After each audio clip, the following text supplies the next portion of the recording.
मराठी भाषा को लेकर गैर मराठियों में जोर जबरदस्ती और महाराष्ट्र में हिंदी भाषा को अनिवार्य किए जाने के बाद राज ठाकरे की पार्टी के वर्करों के तेवर आक्रामक हो गए हैं और आज मनसे ने मुंबई में विरोध प्रदर्शन किया। हमारे संवाददाता शाहिद अंसारी की खास रिपोर्ट देखिए आप। मराठी और इंग्लिश भाषा के साथ साथ जो है राज्य में हिंदी भाषा भी जो है अनिवार्य कर दी गई है और ये केंद्र सरकार की नीति पर अमल करते हुए राज्य सरकार ने इसे कंपलसरी किया है। हालांकि इसको लेकर जो है मनसे ने जो है पूरा आक्रामक तेवर अपनाया हुआ है और आज जो है मुंबई की कई जगहों पर प्रोटेस्ट भी हुए, विरोध जताया उन्होंने। राज ठाकरे ने जो है अपने ट्वीट के जरिए, एक्स के जरिए उन्होंने सरकार को बोला है कि आपकी ये जो भी आप हमारे पे लागू कर रहे हैं वो मराठी अस्मिता और मराठी उसके साथ जो है नाइंसाफी कर रहे हैं, इसलिए आप इसे वापस लें। हमने इस बारे में जो है समाज के अलग अलग तबके से बात की है और आज हमारे साथ जो है वकील मौजूद हैं और आपको मैं बता दूं कि 3 लोग हैं और तीनों का संबंध जो है अलग अलग राज्यों से है। हमारे साथ जो है फजलुर रहमान मौजूद हैं, इनका संबंध कर्नाटक से है। एडवोकेट करीम पठान, इनका संबंध महाराष्ट्र से है और शान इलाही, इनका संबंध संभल से है। यानी उत्तर प्रदेश, कर्नाटक और महाराष्ट्र 3 राज्य के लोग वकील हमारे साथ मौजूद हैं, प्रैक्टिस मुंबई में करते हैं। अब इनसे जानेंगे कि हिंदी भाषा को जिस तरह से राज्य में लागू किया गया है उसे किस नजरिए से देखते हैं और दूसरा, गैर मराठियों को हिंदी बोलने पर जिस तरह से मनसे के कार्यकर्ता मजबूर कर रहे हैं, मार पीट रहे हैं, उसे आप किस नजरिए से देखते हैं। मेरा पहला सवाल आपसे है कि हिंदी को लेकर जो है पहले इंग्लिश और मराठी ये तो कंपलसरी थी, अब महाराष्ट्र में राज्य सरकार ने जो है हिंदी को भी 1 से लेकर 5वीं तक कंपलसरी किया है। आप किस नजरिए से इसे देखते हैं? देखिए, जो स्कूल स्तर पर मराठी लैंग्वेज और हिंदी लैंग्वेज ऑलरेडी कंपलसरी थी और अभी हिंदी को भी उसमें कंपलसरी कर दिया गया है। ये तो एक लैंग्वेज है और इसके अंदर मैं इसको इस तरह से देखता हूँ कि जो बच्चे स्कूल जाते हैं, मेरे हिसाब से उनके ऊपर ज्यादा बर्डन हो जाएगा, क्योंकि वो जो लेवल है वहां पर उनको कंपलसरी ना रख के उसको ऑप्शनल रखना चाहिए, ताकि जो एजुकेशन का जो बोझ बच्चे फील करते हैं वो थोड़ा सा कम हो जाए। मतलब जिसकी मर्जी हो वो पढ़े, जिसकी मर्जी हो ना पढ़े। एग्जैक्टली उस तरह से उसको रखा जाए और उसको कंपलसरी ना किया जाए। उसके अलावा अगर समझिए कि अगर कोई लैंग्वेज अगर बच्चे को अगर पसंद आती है तो लैंग्वेज जो है वो सीखने वाली बात होती है, तो अगर वो राज्य स्तर पर अगर उसको कंपलसरी कर दिया जाएगा तो ये मेरे हिसाब से ये बच्चों के स्तर पर वो ज्यादती होगी। सर, आप किस नजरिए से देखते हैं कि 1 से लेकर 5वीं तक हिंदी कंपलसरी करार देना? महाराष्ट्रियन है आप और मराठी को मुझे मालूम है कि आप मराठी को ज्यादा अहमियत देते हैं, लेकिन मैं इसी में ये सवाल पूछ रहा हूँ आपको कि हिंदी कंपलसरी कर देना कितना बेहतर होगा?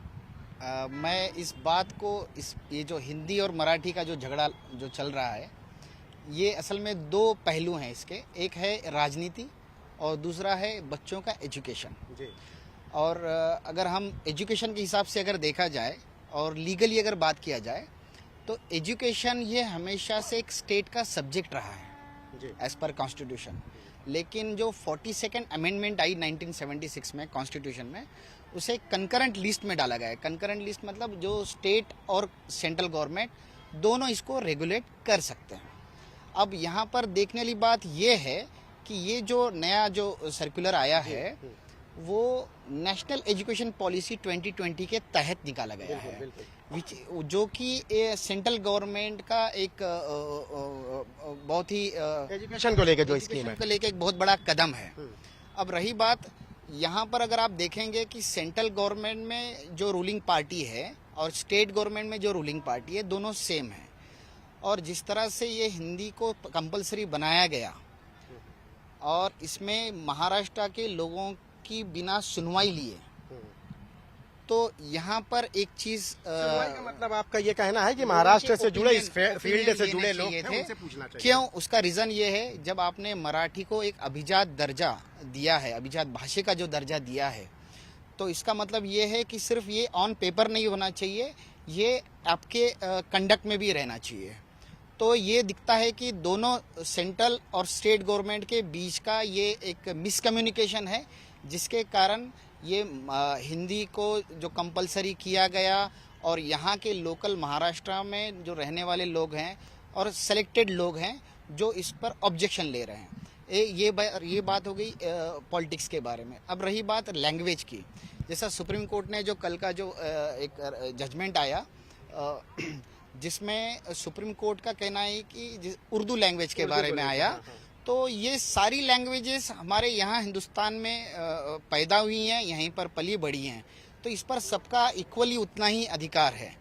अब रही बात किसी पर ये कंपलसरी करना, कंपलसरी एजुकेशन में करना और किसी से फोर्सफुली बुलवाना, ये दोनों में बहुत बड़ा अंतर है। और रही बात अब हिंदी को ऑप्शनल करना चाहिए, कंपलसरी करना आप महाराष्ट्रियन हैं, मैं समझ सकता हूं कि आपकी भाषा से, आपकी मादरी जबान से जो है मोहब्बत जायज़ है, लेकिन जो अभी ये चल रहा है तमाशा जो है कई दिनों से, मनसे के गुंडे जो है, मैं गुंडा ही कहूँगा कि जो तरीक़ाकार अपनाया गया है, लोगों को मारना पीटना, गैर मराठी, और उस तबके को जिसकी वो कहाँ से सीखेगा, उस तबके को मार पीट करके मराठी ही बोलना, सर ये किस हद तक जायज़ है? ये बिल्कुल भी जायज़ नहीं है और इसका कॉन्स्टिट्यूशन में भी ये मना है कि आपको फ्रीडम ऑफ स्पीच है, आर्टिकल 19 जो दिया है, freedom of speech and expression है। आप अपनी भाषा में, अपनी लैंग्वेज में आप अपने फीलिंग्स को एक्सप्रेस कर सकते हो, लेकिन अगर आप, सबसे अहम मुद्दा ये है कि अगर आप अपनी भाषा को किसी पर ज़बरदस्ती थोपोगे तो उससे नुकसान सामने वाले का नहीं, आपकी भाषा का ज़्यादा होगा। और अदरवाइज वो जो बंदा जिस पर आप फोर्स कर रहे हैं वो और जिद में आकर आपकी भाषा का मुखालफत करेगा, विरोध करेगा। तो ये तरीका नहीं है, इससे हमारी भाषा, हमारा जो अभिजात जो दर्जा दिया गया मराठी भाषा को, इससे हम और डाउनग्रेड में जा रहे हैं। तो ये हरकत कानूनी तौर पे भी और सामाजिक तौर पे भी बिल्कुल गलत है। कई ऑफेंस भी रजिस्टर किए गए हैं। आप शान इलाही आपके पास आते हैं हम, आप बताइए कि क्या ये जोर जबरदस्ती करके किसी को कोई भाषा का जो है टॉनिक पिलाना, ये जबरन जो है नहीं मराठी बोलना ही पड़ेगा, महाराष्ट्र में रहना है, आप किस नजरिए से देखते हैं?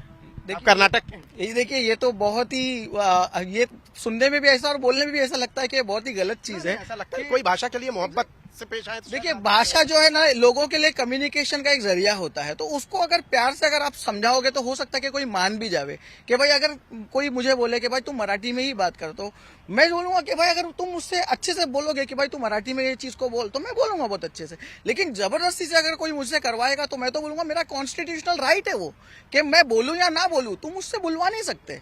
और उसके अलावा हम जो स्टेट में रहते हैं, जहाँ पे हम पले बड़े, मैं तो बॉम्बे में पढ़ा, यहाँ पर हमने बहुत सारे लोगों को देखे जो बाहर से आते हैं अपने रोजी रोटी के जरिए का तलाश करने के लिए यहाँ पे आते हैं। तो ये बात तो किसी पर थोप करके, भाई तुम अगर यूपी मतलब जुल्म जबर, कर्नाटक, एग्जैक्टली, तुम कर्नाटक से आए हो, तुम यूपी से आए हो, कोई आसमीज यहाँ पे रहते हैं, आप उनको ये नहीं बोल सकते हो मराठी सीखो। आप उनसे प्यार से, मोहब्बत से, आप अपने कल्चर को डेवलप करने के लिए उनको, अगर मोहब्बत से यही प्रस्ताव पेश किया जाए तो अपना भी सकते हैं लोग।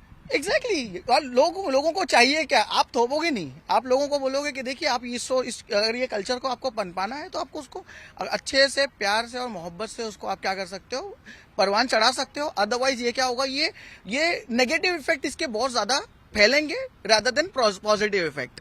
कर्नाटक और महाराष्ट्र के बाद अब नंबर आता है संभल के रहने वाले शान इलाही से। किस नजरिए से देखते हैं आप जो ये जबरन मारपीट के जो है मराठी सिखाने का जो राज ठाकरे के कार्यकर्ताओं का जो रवैया है, किस नजरिए से आप देखते हैं? माझं नाव शाने इलाई आहे, मी उत्तर प्रदेश, मराठी आती है आपको अच्छी? मी उत्तर प्रदेश आहे, माझा जन्म इकडे झाला, शिक्षण इकडे झाला, पण लेकिन जबरदस्ती कोई बाहरी लोग हिंदुस्तान के यहाँ पर कहीं भी जा सकते हैं, फ्रीडम ऑफ स्पीच है, आजादी है, घूम के बात कर सकते हैं, लेकिन जबरन तरीके से किसके में अपने अल्फाज डालोगे, दैट इज रॉन्ग। मारोगे पीटोगे तो संविधान सभी के लिए है, आपके लिए जो कानून सबके लिए वही कानून, लेकिन जबरन तरीके से आप बोलोगे बोलना पड़ेगा।